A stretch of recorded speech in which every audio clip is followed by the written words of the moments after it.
Alright, hey everybody, so welcome to another after every fuck this movie, fuck this movie, fuck this movie, fuck this movie, fuck this movie. Alright, so for today's topic video, what I wanted to talk about is After Everything Hates Tessa. Now, I'm going to make a topic video pretty soon talking about how the film treats its female characters as a whole, but for today, I want to focus on Tessa. I want to focus on Tessa because she deserves her own topic video. And how this film treats Tessa deserves its own topic video. So, one of the things that kept rolling through my head as I was watching the film is that the film actively hates Tessa. Like, that kept hitting me in the face over and over and over again as I was watching the film. And it's not just the fact that, like, oh, she's relegated to, the Bulgaria stuff or to flashbacks. It's not just the fact that her trauma and her issues were kicked to the wayside, in favor of Hardin. It's the fact that the new footage actively goes out of its way to make her seem terrible and to make her seem like a freaking doormat. Because the new footage does not match the Bulgaria footage. The new footage does not match the Bulgaria footage. And because Tessa never finds out about Natalie, because she never finds out about that Hardin went to Portugal, because she never finds out that Hardin, is currently paying, for Natalie's house, it makes her seem like even more of a doormat for going back with him, for getting back together with him. And there's a scene very early on in the movie, where Hardin is hitting the punching bag and he's flashing back to Tessa being with other guys. Now, the problem is that two of the flashbacks make no sense from a narrative standpoint. One of them is the fantasy sequence, the nightmare sequence that Hardin had of Tessa being together with Robert. The other one is the club scene from After We Collided, where Tessa was making out with the guy, but in her drunk mind, she thought it was Hardin. And the reason why that doesn't make any narrative sense is because Hardin was not there. Hardin was not there, and he does not know that happened. So the question is, if these two things make no narrative, logical sense, from a narrative standpoint, then why are they showing it? Like, why are they doing this? Like, why are they showing Tessa with other guys? And one of my mutuals on Twitter, she really nailed it when she said that it's showing it because it's already subliminally putting into your mind that everything that is about to happen is Tessa's fault. Everything that is about to happen is Tessa's fault. She, got together with other guys. So what Hardin's about to do over the next 50 minutes is completely that's okay because she got with other guys too. Except again, like I just said, two of those make no narrative logical sense because one of them is a nightmare of Hardin's, and the other one is a fan that again. When she made out with that guy in the club and After We Collided, she thought it was Hardin. And the minute that she realized that it wasn't Hardin, she broke away. So again, like, she was still even thinking about Hardin in the club. And like my mutual on Twitter said, and I thought that she really, really nailed this, is that,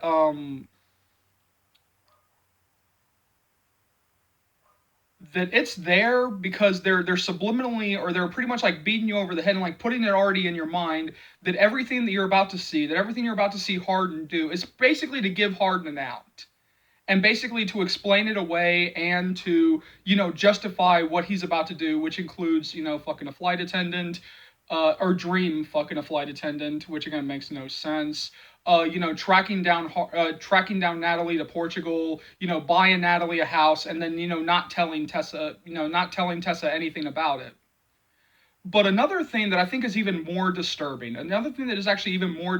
because in the books, Tessa was actually propping up Hardin's sobriety and actually cheering on Hardin's sobriety. in the movie, we've already seen this in the trailer. We've already seen this in the trailer. So, for anybody who's not seen the movie, we've already seen, you've already seen it in the trailer. I actually saw it in the movie where she actively says, more than once, I moved on, you should too.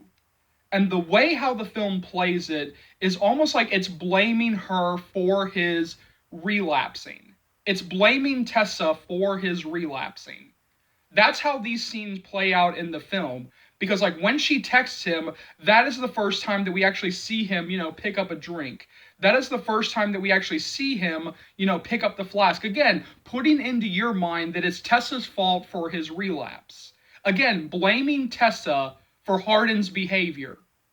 And pretty much, justifying Hardin's behavior as, well, Tessa did X, Y, and Z, so that just justifies Hardin's behavior.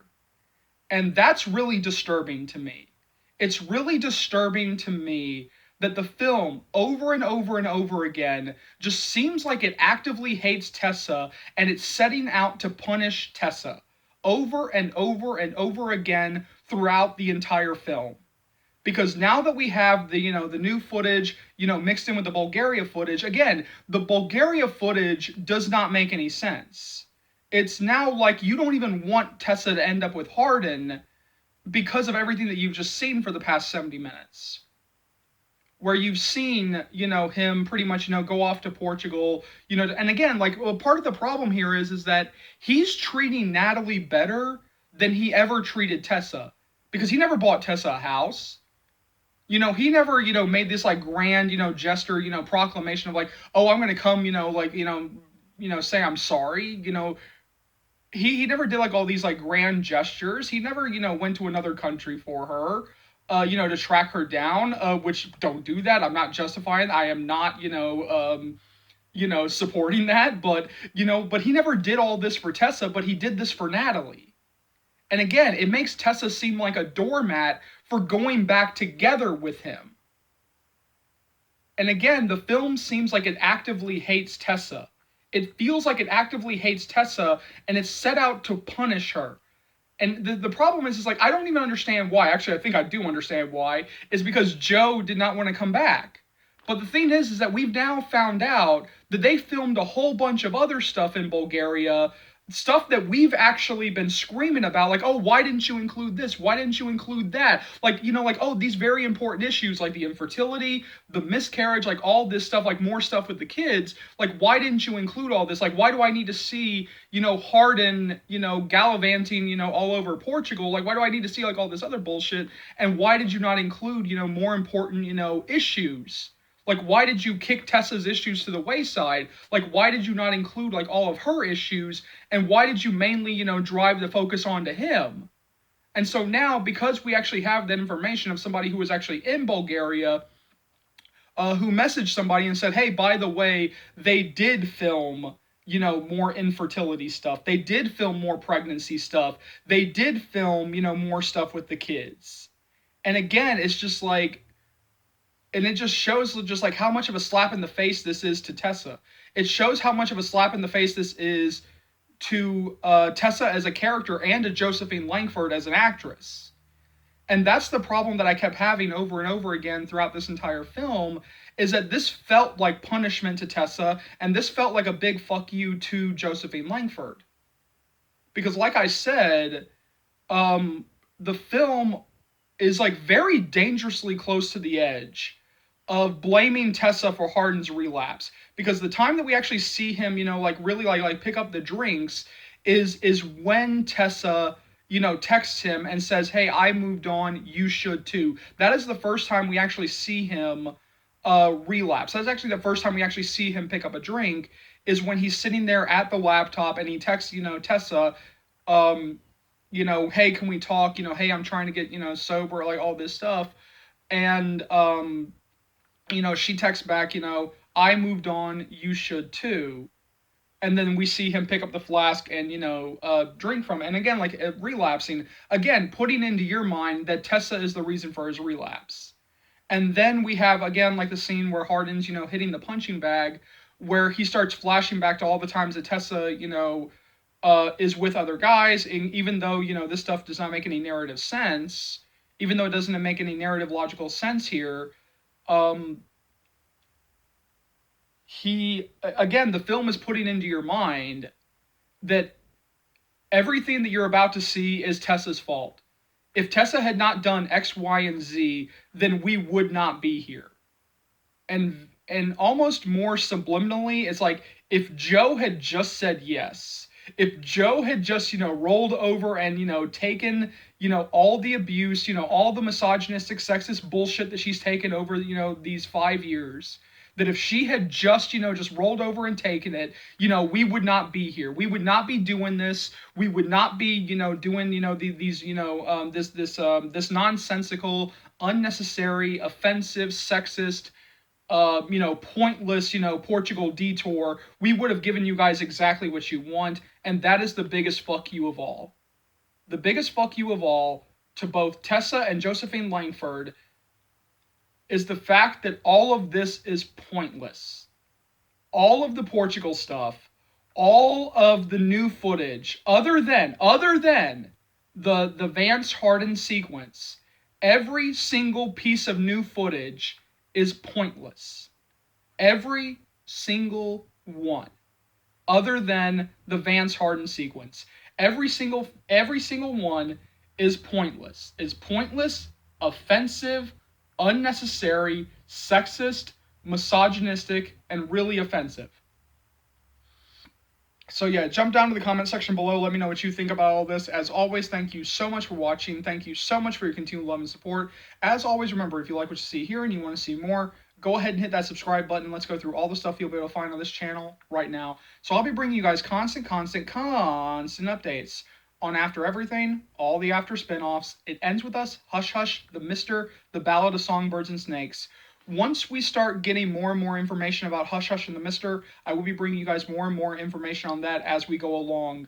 The writer's strike, you know, looks like it's about to end, but unfortunately, the actor's strike is still going to be ongoing.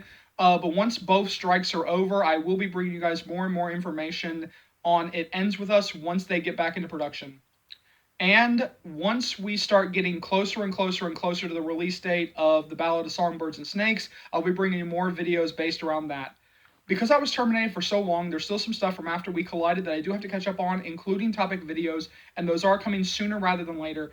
As always, remember, this channel would not be able to go to the heights that it has without you guys, and so for that, I'm eternally grateful. You know, I know, there are plenty of fans out there, old and new, who have no idea, absolutely no idea that this channel exists or that it's even back from termination in the first place, so please keep sharing the channel, please keep spreading the word of Charles' Movie channel, because this will easily be one of the best, not the best, book-to-movie adaptation channels that you'll find right here on YouTube, or dare I say anywhere. So hit that subscribe button if you haven't already. Keep liking, keep subscribing, keep sharing. My name is Charles. Welcome to the Book to Movie Adaptation channel. I'll see you later. After fans, Joe fans, Hero fans, It Ends With Us fans, Blake Lively fans, Justin Baldoni fans, Hush Hush fans, The Mister fans, The Ballad of Songbirds and Snake fans, Book to Movie fans. Take care, y'all. Love you.